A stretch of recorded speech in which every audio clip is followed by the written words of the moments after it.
I interviewed this girl probably a year ago, and she was about 10 years old. And she had come in because her neighbor had been taking her into a bedroom at his house when she would go over to play with his kids, locking the door and hurting her really badly. And this had been happening repeatedly over a year. So during the interview, when I was talking to her, I asked her how come she didn't tell her mother the first time something had happened. And she just looked at me, I guess plain as day, and said, I didn't know how to say it. I didn't even know what words I would use. So that day at CALICO, we helped her find those words. And for the first time in over a year, she finally had a voice in what was happening to her. That girl's story is not the story of what her neighbor did to her. Her story is the story of the courage that she had that day to tell what had happened. And her story is the story of the compassion of all the adults that came together that day to really work on her case and make sure she was safe. And her story is the story of the generosity of the community that supports a place like CALICO where all of this amazing work can happen.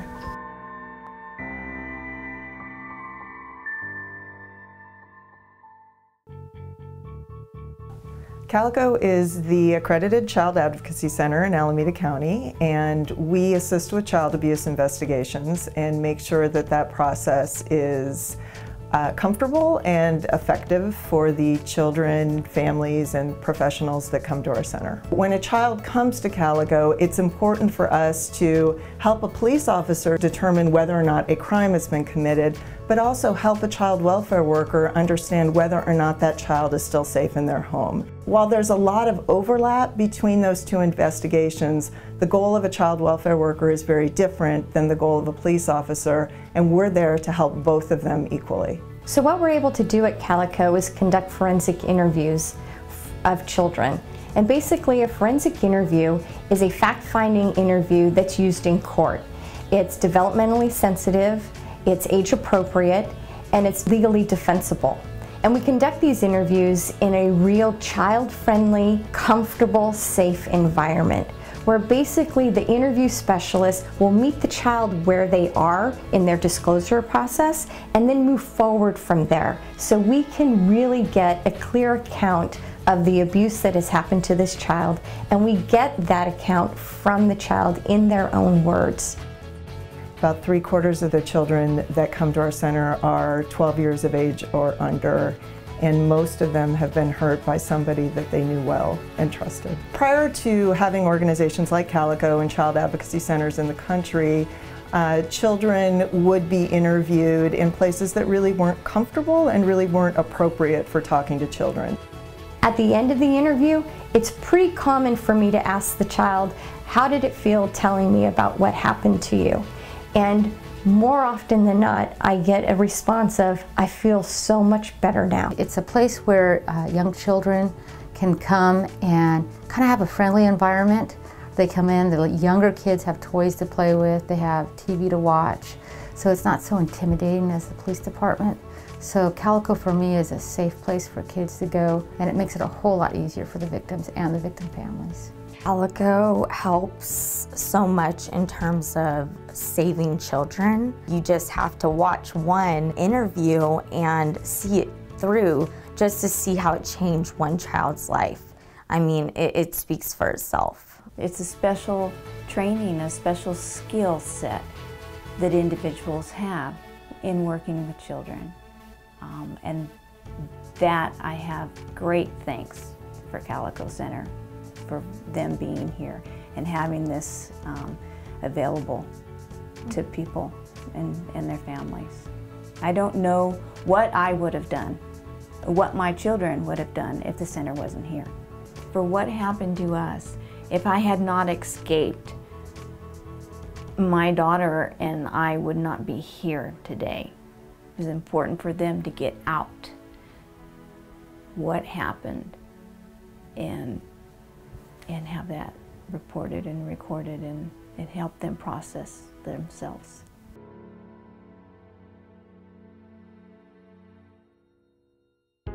The majority of the time we have a district attorney that's watching the case with us and a CPS worker that's also involved in the case. There's a family support staff that will meet with the parents and the children to make sure that they get the appropriate services for their follow-up care after. Learning what I learned from my daughter and what had happened, it was kind of devastating. So I didn't know what to do. Coming to Calico was a lot of help too, because everything is a learning process for me right now since I've been having my kids. And I'm learning a lot from them as they learn from me. So Calico helped a lot too. While the child is interviewing, the parent has many questions regarding the outcome or concerns and ambivalence regarding their child's case. And oftentimes, parents don't always get those questions answered in a crisis situation. And so having the ability to have a family resource specialist available to that caretaker can make a difference not only to that parent, but to that child's response to the trauma.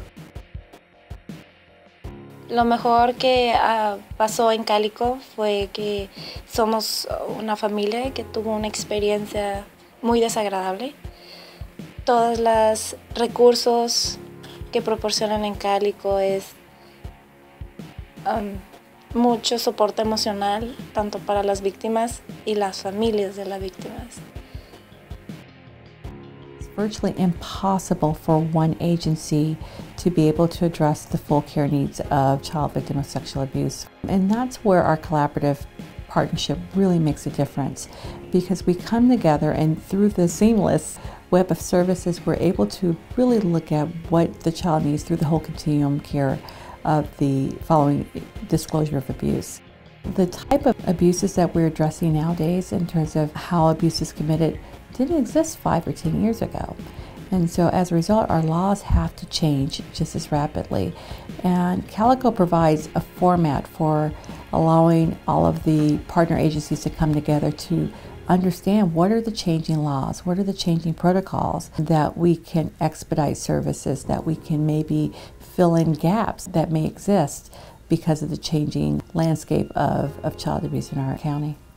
Calico kind of brings everyone together. I can see the holding of hands of everyone when Calico enters the situation. When I'm out in the community and I tell people what I do, oftentimes the initial reaction is it is hard to hear about what I do and how I can continue doing it. But I see a light in every single one of these children's faces when I'm talking to them. You know, this isn't just a problem for any particular socioeconomic status, for any particular race, for any particular area of the county. This is a problem for all of us. Because if one child is being molested, it's something that we all have to stop. When you look at statistics, 1 in every 4 women has been sexually assaulted or raped. 1 in every 6 men or boys has been sexually assaulted or raped. These kids are our future, and those are only statistically what we know about. If Calico didn't exist, I don't know how we would be able to adequately get the child's story out. Calico is just a building. It's the people in this building that make it what it is. It's a nonprofit organization that we need. It's an absolute necessity for us to be successful.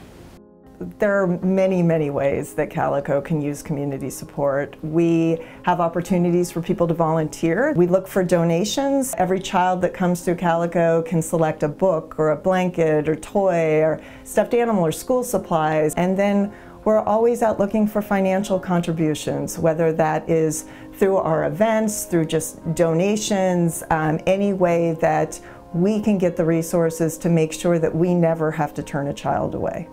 Just seeing the difference that you can make in kids' lives and having a child walk through the door in one state of mind and leave relieved and leave knowing they're safe and knowing that there's people there who care and that their words matter, that they were heard. Just to transform someone's life in that instant is a profound thing to be a part of.